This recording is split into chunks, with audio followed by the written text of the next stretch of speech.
আসসালামু আলাইকুম। সবাই কেমন আছেন? আশা করি সবাই ভালো আছেন। আজ আপনাদের জন্য নিয়ে এসেছি গল্পের ১০ম পর্ব।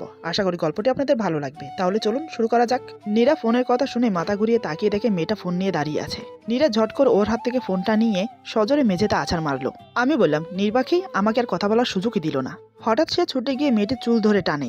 মেয়েটি ব্যথায় কুকিয়ে উঠে বলে, আহ করছেনটা কি? লাগছে তো আমার। আমি তো দেখে পুরোই অবাক। এটা কি হলো? আমার জান পাখি এটা কি করছে? ব্যাপারটা আমার হ্যান্ডেলের বাইরে চলে যাচ্ছে। কি করব বুঝতে পারছি না। আমি বললাম, জান পাখি করছোটা কি? ওর লাগছে তো, ছাড়ো ওকে। নীরা কোনো কথার উত্তর না দিয়ে দু হাতে মেয়েটার চুল ধরে টানতে থাকে। আমি শেষমেশ থাকতে না পেরে নীরার কোমর জড়িয়ে ধরে টেনে ছাড়িয়ে নিই।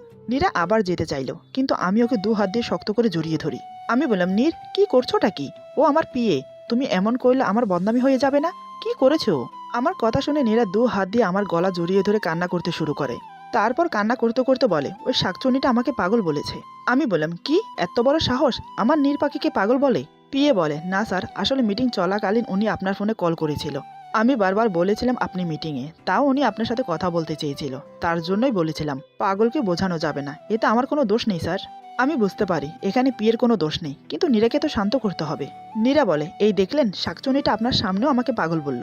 আমি নীরাকে আরো শক্ত করে জড়িয়ে ধরে বললাম, এই শাকচুনি, সরি মিস আলো, তোমার কিন্তু আমার নির্পাখিকে পাগল বলা একদমই ঠিক হয়নি। খুব বড় অন্যায় করেছ। জলদি ম্যাডামের কাছে সরি বলো। এই বলে ইশারায় একটু রিকোয়েস্ট করলাম, যেহেতু মেয়েটার কোনো দোষ নেই। পিএ বলে, সরি ম্যাম, আমার সত্যি ভুল হয়ে গেছে, আর কোনোদিনও এমন ভুল হবে না। নীরা বলে, ঠিক আছে, যাও এখান থেকে। পিএ চলে যেতে সিকিউরিটি গার্ড আবার আসে। আমি বললাম, আবার কি চাই?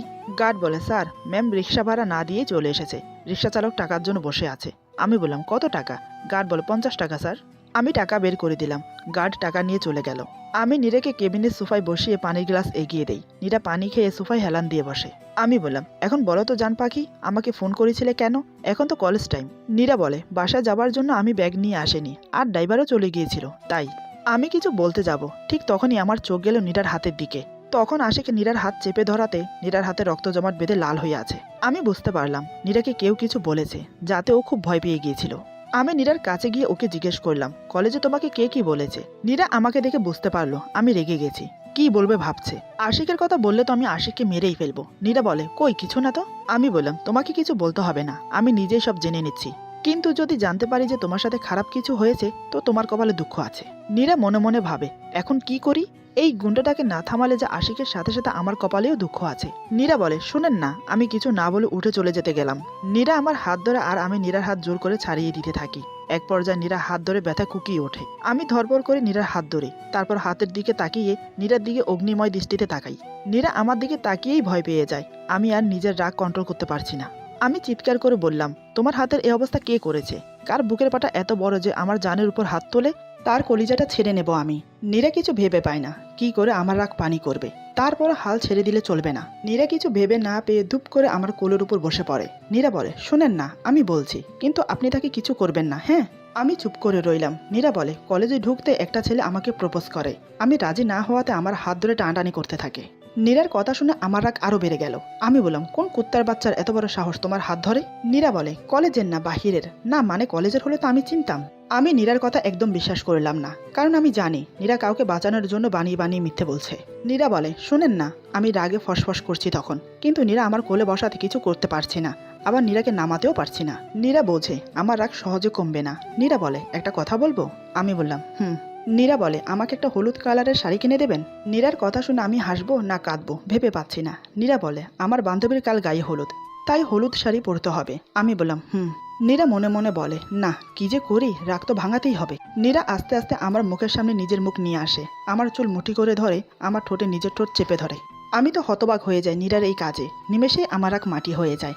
আমি নীরার কোমর জড়িয়ে ধরি। নীরা আমার ছোঁয়ায় কেঁপে ওঠে। আমার চুল আরো শক্ত করে মুঠো করে ধরে। আমি নীরাকে দু হাত দিয়ে শক্ত করে বুকের সাথে চেপে ধরি। নীরা চোখ বন্ধ করে কিস করেই যাচ্ছে, আর আমি বিস্ফারিত চোখে ওর বন্ধ চোখের দিকে তাকিয়ে আছি। আমার এক হাত ধীরে ধীরে নীরার মাথায় চলে গেল।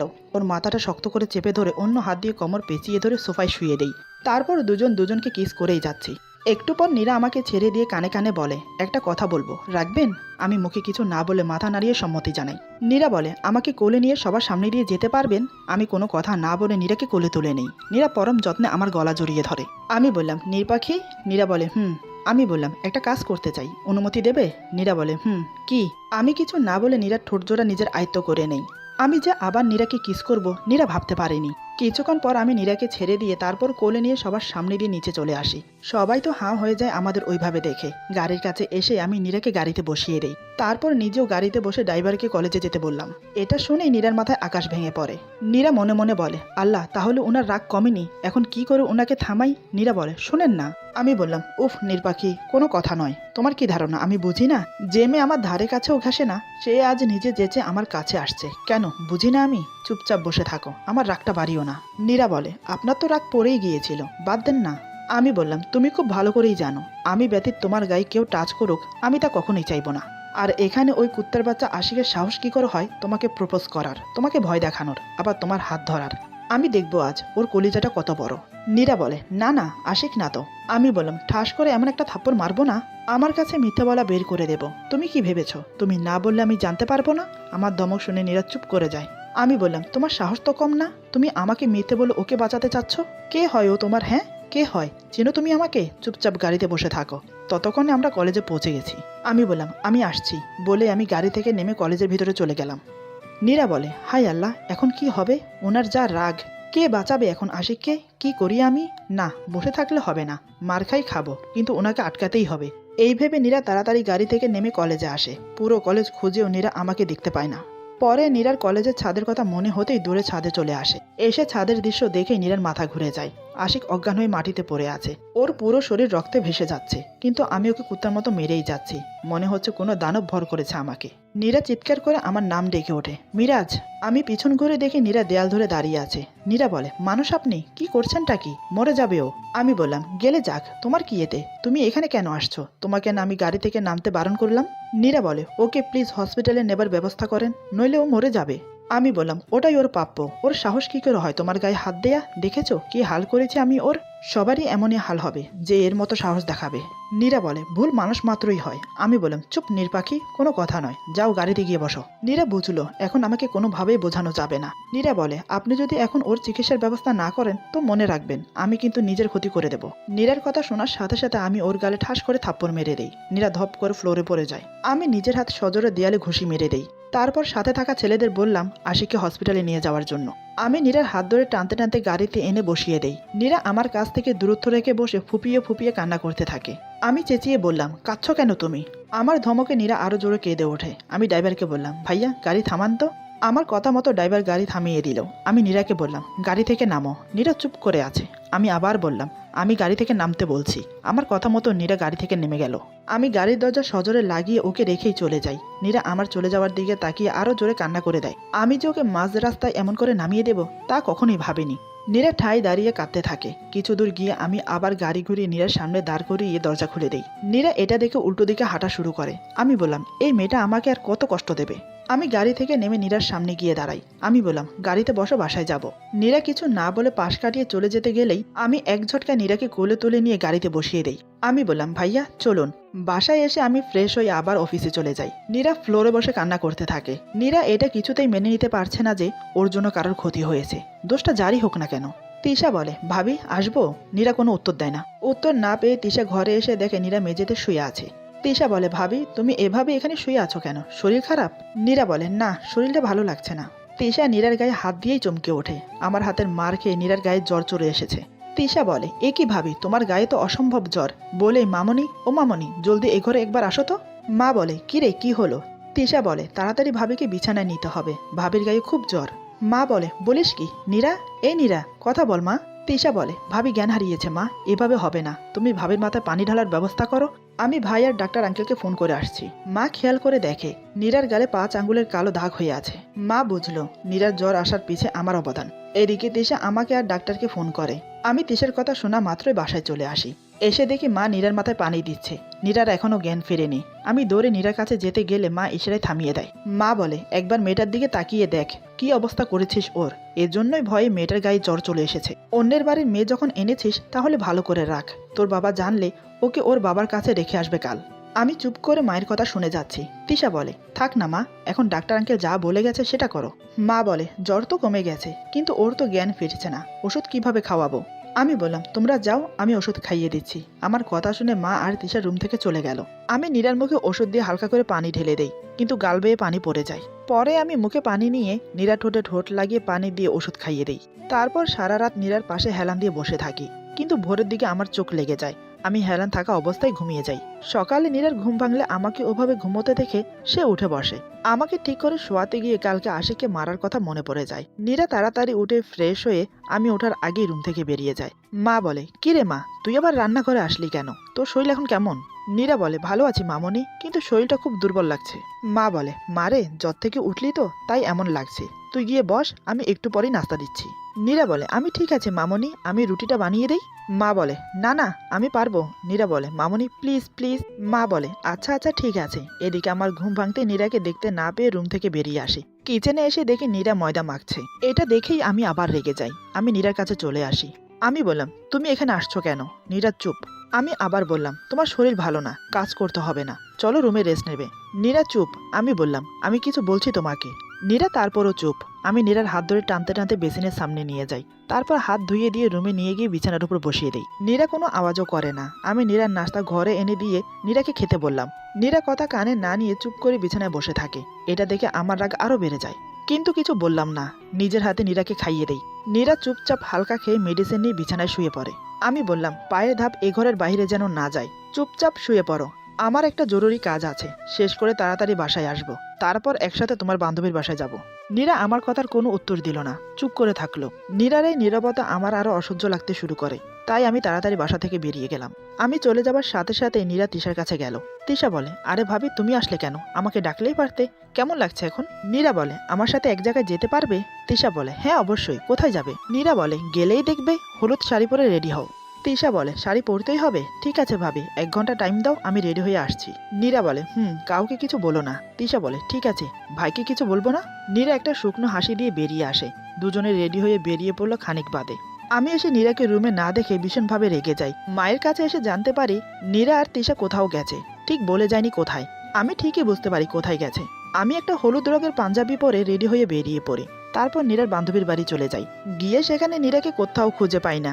তাই চলে আসতে গিয়ে দেখি একটা মেয়েকে ঘিরে অনেকজন বসে আছে, সম্ভবত মেহেদি দিচ্ছে। আমি মেয়েটার দিকে তাকিয়ে ওর মুখ দেখার চেষ্টা করি, কিন্তু দেখতে পাচ্ছি না। আর শাড়িটাও আমার চেনা চেনা লাগছে, কিন্তু মেয়েটাকে এখনো দেখতে পাচ্ছি না। চুল দিয়ে মেয়েটার মুখ পুরো ঢেকে আছে। মেয়েটা সবার হাতে মেহেদি দিয়ে দিচ্ছে। এরই মধ্যে তিশা এসে আমাকে ভাইয়া বলে ডেকে ওঠে। তিশা বলে, ভাইয়া তুই এখানে? আমি বললাম, নীরা কই? তিশা বলে, ওই যে সবার হাতে মেহেদি দিচ্ছে। আমি বললাম, ওইটা নীরা? তিশা বলে, পুরো বিয়ে বাড়ি ঘুরে আসো তো, ভাবির মতো সুন্দরী কাউকে পাও কিনা? আমি বললাম, মানে আমি কি এখানে মেয়ে দেখতে আসছি? তিশা বলে, তা কেন, তুই তো এসেছিস ভাবির কলিজা ধরে টানতে, তা ভাবিকে দেখেছিস?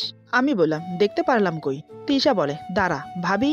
নীরা তিশার ডাকে মুখ তুলে তাকিয়ে দেখে আমি ওর সামনে দাঁড়িয়ে আছি। নীরা আমাকে দেখে তাড়াতাড়ি দাঁড়িয়ে যায়। আমি নীরাকে দেখে পুরোই ফিদা হয়ে যাই, কারণ নীরাকে দেখতে আজ খুবই সুন্দর লাগছে। নীরা আজ লাল আর হলুদ মিক্সের শাড়ি পরেছে, সাথে চুলগুলো ছেড়ে দিয়েছে। নীরাকে দেখেই যাচ্ছি, চোখের পলকও পড়ছে না আমার। সব থেকে বড় কথা, নীরা যে শাড়িটা পরে আছে সেটা আমি গতকাল রাতে এনে লুকিয়ে রেখেছিলাম নীরাকে সারপ্রাইজ দেব বলে, কিন্তু আজ নীরাকে দেখে নিজেই সারপ্রাইজ হয়ে গেলাম। এদিকে নীরাও আমার দিকে হ্যাবলার মতো তাকিয়ে আছে, কারণ এই রূপে আমাকে আগে কখনো দেখা হয়নি। আমিও কিছু কম যাই না। আমি আজ হলুদ আর লাল মিশ্রের পাঞ্জাবি পরেছি। নীরা হাঁ হয়ে তাকিয়ে আছে। তিশা বলে, হেম হেম স্যার ম্যাডাম, এটা তো বাড়ি নয় যে এভাবে সবার সামনে একে অপরকে দেখে যাবেন। তিশার কথায় নীরার হুঁশ ফেরে। সে তাড়াতাড়ি বসে নিজের কাজে ব্যস্ত হয়ে পড়ে। আমি একটা চেয়ার টেনে নীরার সামনে বসে পড়ি। আমি মনে মনে ভাবছি, এই মেয়েটা এত কিউট কেন, বুঝি না কেন এভাবে আমার সামনে দাঁড়ায়। নিজেকে কন্ট্রোল করতে খুব কষ্ট হয়। কি ভাবে নিজেকেও? আমাকে না বলে এভাবে সেজে চলে আসবে, আর আমিও কি ছেড়ে দেব? চলো আজ বাসায়, হচ্ছে তোমার। এরই মধ্যে আমার কিছু বন্ধু আসে। নীরার বান্ধবীর বড় ভাই আমার ক্লোজ ফ্রেন্ড, কিন্তু নীরা এটা জানে না। ওদের মধ্যে একজন বলে, কিরে মামা এখানে একা একা বসে কি করছো? বউ পেয়ে তো আমাকে ভুলে গেছো। আমি বললাম, ধুর মামা কি বলো, তোমাদের ভোলা যায়? এখানে একটা ইম্পর্টেন্ট কাজ করছি। বন্ধু বলে, তাই কি করছো আমাদের বলে একটু শুনি। আমি বললাম, আরে মামা নিজের প্রপার্টি পাহারা দিচ্ছি। বন্ধু বলে, আরে বেটা এখানে আবার কোন প্রপার্টি পাইছো? আমি ইশারায় নীরাকে দেখিয়ে দেই। আমার বন্ধুরা নীরা আর আমার ব্যাপারে সবটাই জানে। সবাই চেঁচিয়ে উঠে বলে, তাই তো বলে মামা আমার ঘরের ছেলে কেমনে হয়ে গেল। ট্রিক কবে দিচ্ছিস তাই বল আগে। আমি বললাম, আরে বেটা সময় হলেই পাবি, এখন যা তো তোরা এখান থেকে, আমি ঠিকমতো পাহারা দিতে পারছি না। বন্ধু বলে, এখন তো বলবাই মামা, তোমারই তো দিন, লও মজা লও, কোনো দরকার হলে বলিও, আমরাও পাহারা দিয়ে দেব। বলেই ওরা চলে গেল। আমি দেখলাম নীরা ওখানে নেই, তাই আমি হন্যি হয়ে নীরাকে খুঁজতে শুরু করলাম। পরে দেখি নীরা একটা ছেলের সাথে কথা বলছে। দেখে আমি কিছু বলতে যাব, ঠিক তখনই তিশা এসে আমার হাত ধরে বলে, ভাইয়া নিজেকে কন্ট্রোল কর, এখানে কোনো সিন ক্রিয়েট করিস না। আমি কিছু না বলে গিয়ে চেয়ার টেনে একপাশে বসে পড়লাম। রাগে আমার গা জ্বলে যাচ্ছে। এমন সময় একটা মেয়ে এসে আমার পাশে বসে পড়ে। নীরা ব্যাপারটা দেখে এমনি কাজের বাহানায় আমাদের আগে পিছে ঘুরতে থাকে। মেয়েটা বলে, হাই আমি সোনিয়া। আমি বললাম, হ্যালো আমি মিরাজ। সোনিয়া বলে, আপনাকে একা একা বসে থাকতে দেখে আপনার সাথে পরিচিত হতে আসলাম। বাই দ্য ওয়ে, আপনি মেয়ের কে হন? আমি বললাম, মেয়ের ভাইয়ের ফ্রেন্ড। সোনিয়া বলে, বাহ, আমি তো মেয়ের কাজিন। তো আপনি কি করেন, পড়াশোনা নাকি জব? আমি বললাম, বাবার অফিস দেখাশোনা করি মাত্র। সোনিয়া বলে, বাহ খুব ভালো, আমি বিবিএ করছি। আমি বললাম, আচ্ছা আপনি থাকেন, আমি ঘুরে আসি। সোনিয়া বলে, আরে কই যাচ্ছেন, বসেন না আর একটু, বলে আমার হাত টেনে বসিয়ে দেয়। নীরা ঘুরে ঘুরে এসব দেখছে আর রাগে কটমট করছে। সোনিয়া বলে, ইফ ইউ ডোন্ট মাইন্ড একটা প্রশ্ন করি? আমি বললাম, জি করেন। সোনিয়া বলে, আপনার কি জিএফ আছে? আমি বললাম, না জিএফ নেই। কারণ? আমার কথা শেষ না হতেই সোনিয়া বলে, কারণ আপনি মেয়েদের থেকে দূরে থাকতে পছন্দ করেন, তাই না? আমি বললাম, আরে আমার কথাটা শুনুন, সেটা নয় আসলে।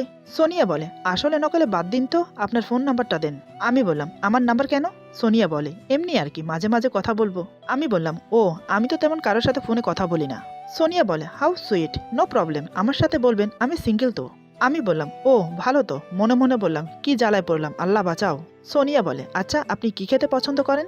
আমি বললাম, জি আমাকে ডাকছে, আমি একটু আসছি, এই বলে উঠতে যাব। সোনিয়া এবারও আমার হাত ধরে টেনে বসিয়ে আমার হাত জড়িয়ে ধরে বসে থাকে। আমি হাত ছাড়াবার চেষ্টা করি, কিন্তু মেয়েটা হাত ছাড়ে না। আমি মনে মনে বললাম, আল্লাহ একে কই থেকে আমার সামনে টপকে দিলে, এদিকে অনেকক্ষণ হলো আমি আমার পাখিটাকে দেখতে পারছি না। সোনিয়া বলে, এই মিরাজ। আমি বললাম, হ্যাঁ বলেন। সোনিয়া বলে, আপনি মিষ্টি খেতে পছন্দ করেন? আমি বললাম, হ্যাঁ করি তো। সোনিয়া বলে, চলুন আপনাকে আজ বিয়ে বাড়ির বেস্ট মিষ্টি খাওয়াবো। এই কথা শুনে নীরার রাগ চরমে উঠে যায়। সে এক প্লেট মিষ্টি এনে আমার সামনে দাঁড়ায়। তারপর এক ঝটকা মেরে আমার হাত থেকে সোনিয়ার হাত সরিয়ে দেয়। সোনিয়া কিছু বলতে যাবে, ঠিক তখনই নীরা একটা চমচম মিষ্টি নিয়ে সোনিয়ার মুখে ঢুকিয়ে দেয়। নীরা বলে, মিষ্টি কষ্ট করে গিয়ে খেতে হবে কেন, খান, এটাই বিয়ে বাড়ির বেস্ট মিষ্টি। বলে আরও একটা মিষ্টি সোনিয়ার মুখে ঠেসে ঠেসে ঢুকিয়ে দেয়। নীরা বলে, আরেকটা কথা, হি ইজ মাই হাজব্যান্ড, ওকে দূরে থাকো ওর থেকে। আমি বোকার মতো নীরা কাণ্ড দেখছি। নীরা আমার হাত ধরে টানতে টানতে ফাঁকা একটা রুমে নিয়ে গেল। আমি কিছু বলতে যাব, তার আগে নীরা আমাকে জড়িয়ে ধরে। আমার পায়ের পাতার উপর ভর করে উঁচু হয়ে হঠাৎ আমার ঠোঁটে কিস করতে শুরু করে। পাগলের মতো আমার ঠোঁটে কিস করে, খানিক বাদে আমাকে ছেড়ে দেয়। নীরা বলে, এর থেকে বেস্ট মিষ্টি খেতে হলে ওই পেতনিটার কাছে যান, বলেই নীরা চলে যাচ্ছিল। তখনই আমি নীরার হাত ধরে টান দিয়ে নিজের বুকের সাথে মিশিয়ে জড়িয়ে ধরি। আমি বললাম, সত্যি? নীরা বলে, আমি নীরার ঠোঁটে হাত বুলিয়ে বললাম, এর থেকে বেস্ট মিষ্টি পৃথিবীতে আর আছে বলে তোমার মনে হয়? নীরা বলে, হ্যাঁ তাই তো, ওই শাকচুন্নি আপনাকে মুখে তুলে খাইয়ে দেবে, জান না? তাই তো হাত ধরে চুপকে বসেছিল, আর আপনিও। আমি নীরার কোমরে হাত দিয়ে ওকে উঁচু করে বুকের সাথে জড়িয়ে ধরলাম। আমি বললাম, নীর পাখি, আমার চোখের দিকে তাকিয়ে সত্যি বলো তো, তোমার কি সত্যি মনে হয় আমি অন্য কোনো মেয়ের সাথে টিস করতে পারি? নীরা বলে, না করলে এতক্ষণ কি করছিলেন? হ্যাঁ, সাহস কি করে হয় ওই পেতনিটার আপনার হাত ধরার? আমি বললাম, আরে কি জ্বালায় পড়লাম, আমি কি ইচ্ছে করে বলেছি আমার হাত ধরো? মেয়েটা এমন করে হাত ধরলো, ছাড়াতে পারছিলাম না। নীরা বলে, কেন, এক হাত ধরেছে তো আরেকটা হাত ছিল না, বসিয়ে দিতে পারলেন না কানের নিচে একটা? আমি বললাম, কি বলো এসব, মেহমান হয়ে বাসায় এসে ওদের মেহমানকে কেমনে মারবো? নীরা বলে, ও তাই, কথা কথা শুধু আমাকে মেরে উল্টিয়ে দিতে পারেন, ছাড়েন আমাকে। এই বলে নীরা হাত পা লাপাতে শুরু করে নিচে নামার জন্য, কিন্তু আমি নীরাকে না নামিয়ে আরো শক্ত করে জড়িয়ে ধরি। নীরার কানে হালকা করে কিস করি, আমার ঠোঁটের ছোঁয়ায় নীরা কেঁপে ওঠে। আমি বললাম, নীর পাখি? নীরা বলে, আমি বললাম, আরেকবার মিষ্টি খেতে চাই প্লিজ, বলেই নীরার ঘাড়ে ছোট ছোট কিস করতে থাকি। আমার এই ভালোবাসার পাগলামো সহ করতে না পেরে দু হাত দিয়ে আমার মাথা তুলে ওর ঠোঁট গুজে দেয় আমার ঠোঁটে, নিজের ঠোঁট পিষ্ট হচ্ছে আমার ঠোঁটের মাঝে। দুজন হারিয়ে গেলাম অন্য জগতে। বেশ কিছুক্ষণ পর নীরা আমার কাছ থেকে জোর করে নিজেকে ছাড়িয়ে নেয়। আমি আর নীরা রুম থেকে বেরিয়ে আসতেই নীরা আমার হাত টেনে ধরে। আমি বললাম, কি হলো? নীরা বলে, একটা কথা রাখতে হবে। আমি বললাম, বলো না জান পাখি, কি করতে হবে? আমি ভাবলাম হয়তো সামান্য কোনো কিছু বলবে, কিন্তু হঠাৎ নীরা যেটা আবদার করে বসলো, সেটা শুনে আমার মাথা ঘুরে গেল। এটা কি করে করব? আমি অবাক হয়ে ওর মুখের দিকে তাকিয়ে রইলাম। ভাবতে পারিনি এই পাগলি মেয়েটা আমার কাছে এমন এমন কিছু আবদার করবে। এরপর যা হলো। আজকের গল্প এখানে সমাপ্ত। গল্পের বাকি অংশ পেয়ে যাবেন আগামী পর্বে। সবাই ভালো থাকবেন, সুস্থ থাকবেন, আল্লাহ হাফিজ।